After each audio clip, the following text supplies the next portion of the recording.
Okay, so we're here to talk about the chemistry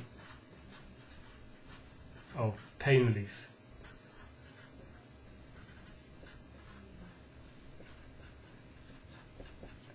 And in particular, we've been looking at this molecule,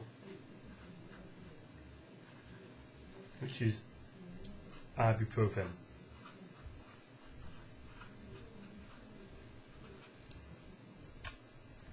And if you look at the structure of ibuprofen, you'll see that up here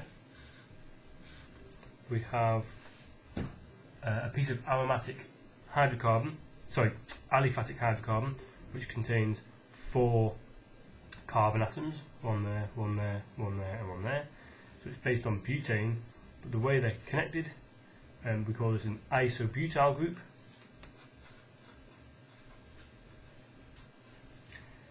We also have a benzene or phenyl ring, and then finally we have 1, 2, 3 carbon unit there, which is based on propanoic acid. And so if we look at the name again, you can see you have isobu, so isobu, profen.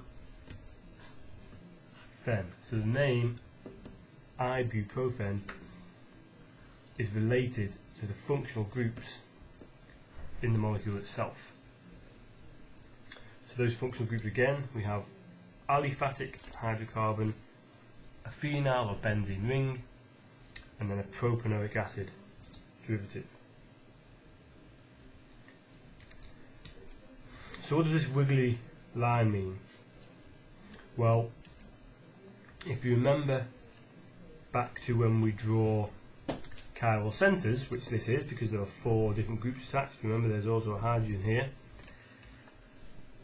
The convention is to draw 2 bonds in the plane of the paper, 1 coming forward and 1 going back, and if these 4 groups are different, then that will be a chiral centre, and you could define that as being the R enantiomer or the S enantiomer if you could prioritise those rules. But if you see a chiral centre drawn like this, without the wedge or the dash, then you can't define what the stereochemistry is. Similarly, you'll sometimes see these drawn as wiggly lines like we have here, which again means that you don't have a single enantiomer, you have a mixture of the 2. So the wiggly line here refers to the fact that ibuprofen is racemic, or at least it's not a single enantiomer. So you should be able to now go away from what we did in PJ1300 and draw both the R enantiomer and the S enantiomer of ibuprofen.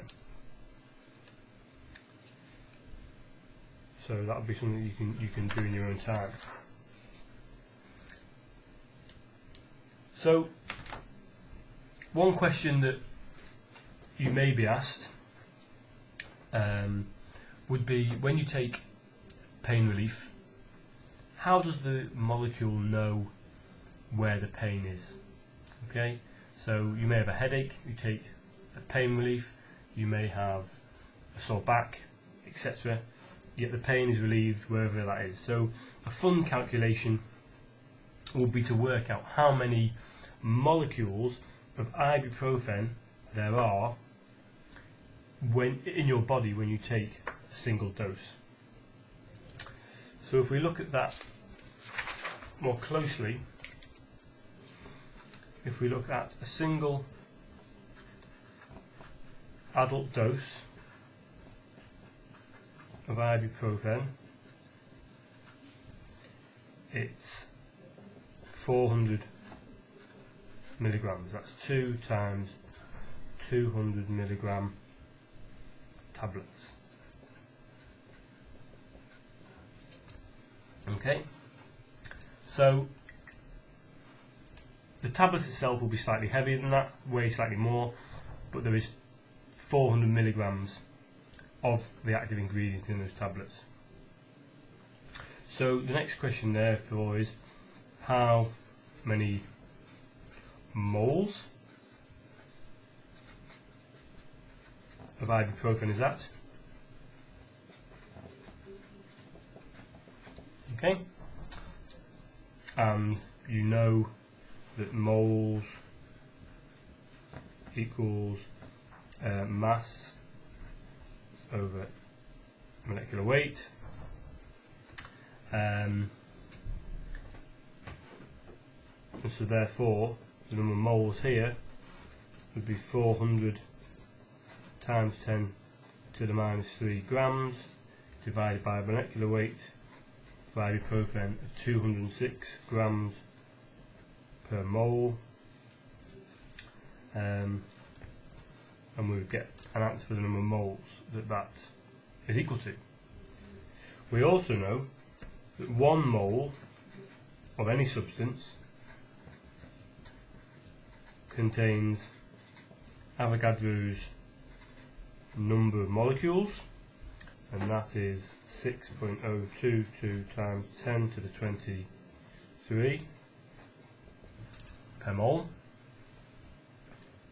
And so if you know the number of moles that you have, and you know how many molecules are in 1 mole, you should be able to work out how many molecules you have in a single adult dose of ibuprofen.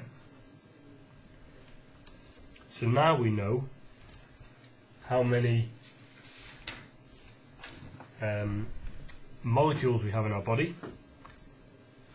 It's also estimated that there is around 33 trillion cells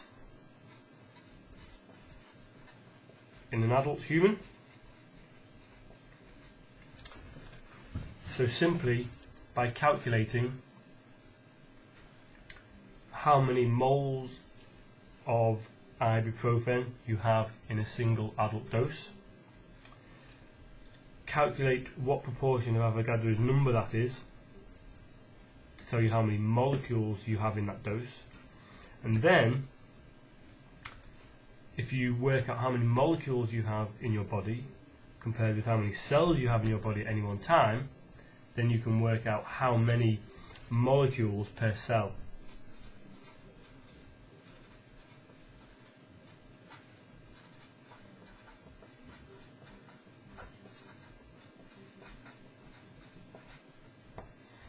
Okay, so now we can have a way of working out how many molecules of ibuprofen we have for every single cell in our body. So it's not, so answering the question, how does the drug know where the pain is, the answer is it doesn't. It's just that you have a cell in your body and you have a surprising number of ibuprofen molecules per cell. And if you go away and look at the title of the video, you'll see what the answer is.